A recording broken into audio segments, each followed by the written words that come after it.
Dear friends, all of us have seen in life so many times that how things seem in the beginning are not always how they end. So, the other end of the line is a story which is pregnant with unimaginable surprises. And what happens in between is what actually matters and influences the other end of the line. And I just finished writing a book called The Seven Lessons from Everest. And I'm going to share with you those lessons because I believe the implementation of those lessons influences a lot about what happens by the other end of the line, the other end of the line of life itself. Now, these lessons are not about climbing Everest. They are not about what happens in adventure trips. These are lessons that are completely relevant to every kind of challenge that you are facing in life. And the other end of the line of life itself, or the other end of the line of any challenge, will be determined by actions that we take. Yes, there is a factor of luck, there is a factor of serendipity, and we're not talking about that here. Look at some of these observations. Many of the people who were the strongest and the most qualified, or apparently most qualified, didn't make it to the summit of Everest during our expedition. In business, many projects which seem like a sure shot success eventually turn to be like fizzle out. In school, college, many people who you think will not make it so well in life actually end up with spectacular success, and vice versa. Sports tournaments have all kinds of upsets all the time. So there are these things which we observe, and then there has to be a method to this madness. Besides the luck factor, I am sharing with you today the 7 lessons that I learned from my Mount Everest climb and many adventure trips that I have made in life so far. And I think that they are completely relevant to every kind of challenge that we face. Why is it so? Because Everest is a long expedition. It's nearly 2 months long, and it compresses the whole aspect of life. Like there are slippery slopes, there are comfortable spots, there are avalanches, there are dangers, there are easier camps. So it is a good mix of how almost like a simulation for life if you've chosen challenging enough tasks for you during this lifetime. So what we learn there has so much relevance that it's almost shocking. It's almost shocking. And I invite you to share my lessons and reflect upon them as you go along or later on, and see how you can interpret them and see how they can help you to be of use to make sure that the other end of the line for you is entirely different from what it seems like today. And I mean that in a positive sense. Let's start with the lessons here. The first, this picture that you see, the first slide, this is like the most intimidating line that you can think of. This is at the top of Mount Everest. This is the Cornice climb.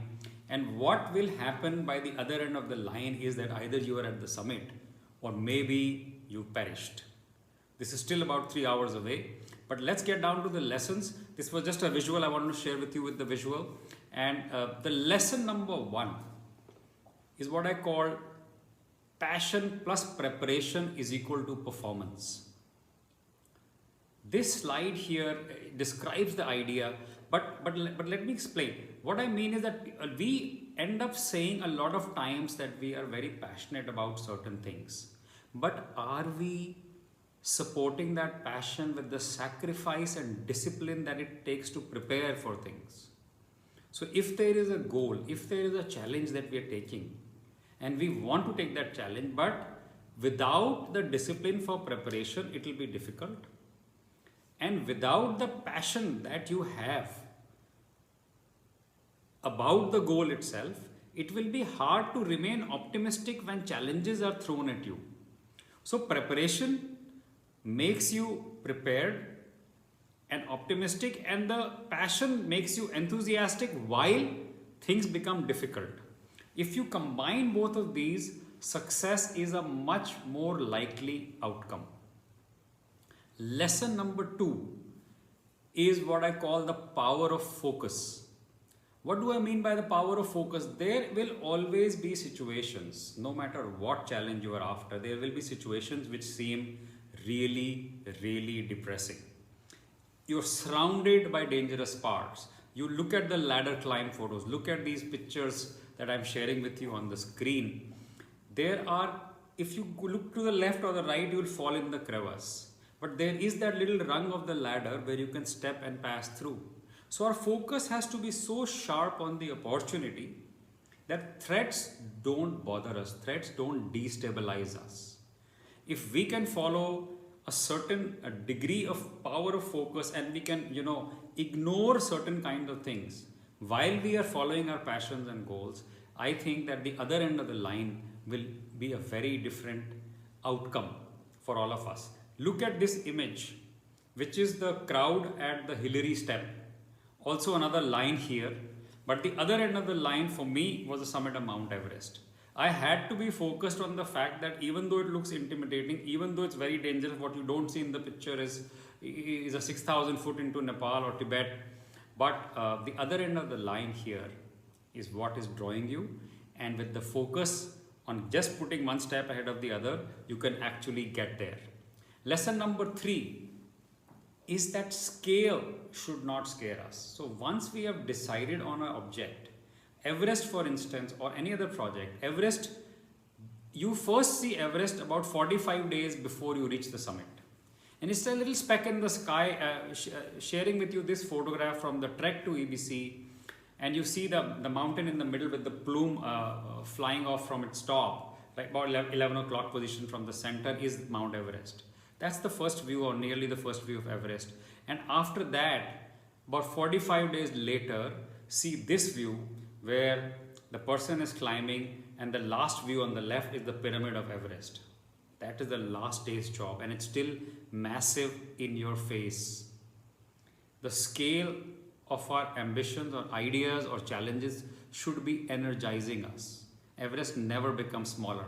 Challenges never become smaller. But if the scale is not scaring us but energizing us, I think it completely transforms the impact. And the other end of the line will be a very different situation in the life of people who don't get scared by scale. My next lesson is called the power of one step at a time, just one step at a time.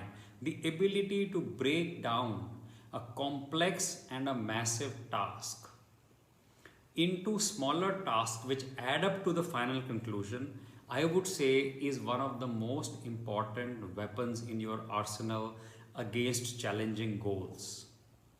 Just one step at a time. If you have to focus on the next step and not be intimidated all the time with the looming picture, how much is left, how will I ever get done, that is not the point. The point is how much has already been achieved. And on that summit night, look at some of these images, one step at a time. There is this whole massive mountain, it's minus 35, you're exhausted, tired, hungry, hypoxic, everything. But will you be focused on those difficulties? Will you be focused on the one step at a time? And every step, mind you, takes between 5 and 7 deep breaths for the whole night. We left at 6:30 in the evening. We reached the summit of Mount Everest 7:30 in the morning, and it was like put one step and then go 1, 2, 3, up to 5 and 7 depending on how steep it was, non-stop. I think the total amount of stopping time was hardly maybe 30 minutes because it's too cold to stop anyway. If you stop around, you begin to get very, very cold. So basically, if you're just taking one step at a time and moving towards your goal, it works out. Someone like me can reach the top of Mount Everest, the cruising altitude of jetliners. Anybody can reach anywhere one step at a time. My next lesson is what we call expect to deal with the unexpected. Now there are various things to be prepared for. You have to prepare for things which can go wrong. But at the same time, there are things which you can't prepare for. The idea is that mentally one has to expect that some things can go wrong. If you are committed to reach a certain level at the other end of the line, understand and believe one thing, that everything on the way will not go as per plan, will not go expectedly. And you cannot have a plan B because you don't know what will go right. But if you are clear that some things will be, some things will go wrong, and there are many examples for it. On Everest, I will, sharing with you some images about how my oxygen actually, I ran out of oxygen. My foot went into the ice, and I was like half into the water below. Things like these happen, but you have to carry on. You have to carry on. So if you are expecting to deal with the unexpected, when things go wrong, you don't panic. You said, okay, there was something had to happen, some things had to happen. Okay, this is one of them. I will deal with it. I'll carry on with it. And that's what takes you through with flying colors to the other end of the line. That's my lesson number 5 for you. Now my lesson number 6 is very, very important. And this is one thing which I say is many a times is missed by most of us. The slide says it. Make friends with fear. Now, what do I mean by making friends with fear? It's very simple. There will be things to be afraid of. There should be things to be concerned about. You have to have certain degree of insecurity if you want to prepare well. If you are not at all afraid about anything, then I am not sure if you will really put in the best to prepare. I was afraid about frostbites. I prepared, I took some tricks. We were afraid about running out of oxygen. We took extra oxygen up to Camp 4. And that cylinder of oxygen helped us to spend an extra night at Camp 4 because we had to. So there are things to be afraid of. And if we are going to be using that fear to prepare well, be proactive, have a plan in place.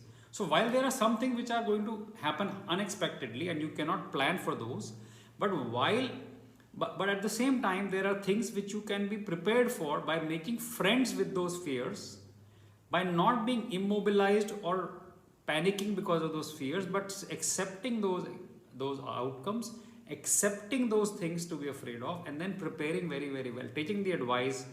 That is what matters. The other end of the line is a factor of these kind of preparations, these kind of things. The last and the most important lesson again, which is so applicable to everything that we do, is what I call time is oxygen. Now, what do I really mean by that? On the Everest, everybody leaves Camp 4, the last camp, with 4 cylinders of oxygen. Now, you have to reach the summit and come back before you are done with the 4 cylinders. In case your oxygen finishes before your walk back to the camp finishes, the results are ruthless.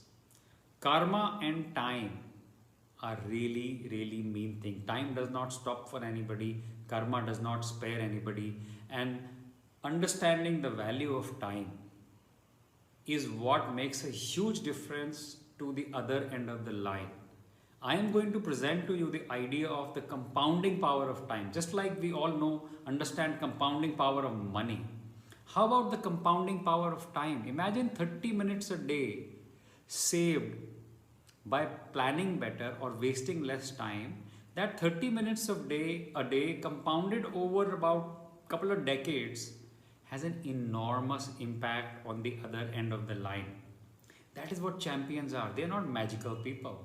But it's the little things that they do which then get compounded over time, and the final result is entirely different. So time in life is like oxygen on Everest. There is a limited amount of it, and no matter what you do, if you're not making progress, oxygen is anyway running through the tank. If you're not making progress in life, oxygen is running through the life of the tank. I mean, in the sense that, the time is running and it will run out at some point. Look at some of these images that I'm sharing with you here on the screen. You will see what I mean. There are very, very dangerous spots. Look at my face. There is ice on my eyebrows. There is this climb still left. It is time sensitivity eventually becomes a large determinant of also how optimistic you are, because somewhere halfway through, if you're too much behind schedule, behind in your goals, you know it, and then you begin to give up. So oxygen and time have so much in parallel to each other that the other end of the line can be largely influenced by how you've planned your time. I want to conclude with these thoughts for you. I'm sharing with you a slide here, which is a summary of the 7 lessons. Please make a note and please share with your own self and think over. Have you ever failed in applying any of these lessons? Have you failed to make friends with fear? Have you failed sometimes to value time? If you are going to be prepared and passionate, if you are going to follow your goals with focus and you are not going to be scared of scale, and you are committed to being one step at a time towards your objectives while expecting to deal with the unexpected, there is nothing that can stop you from reaching your final objectives. There is nothing that can stop you.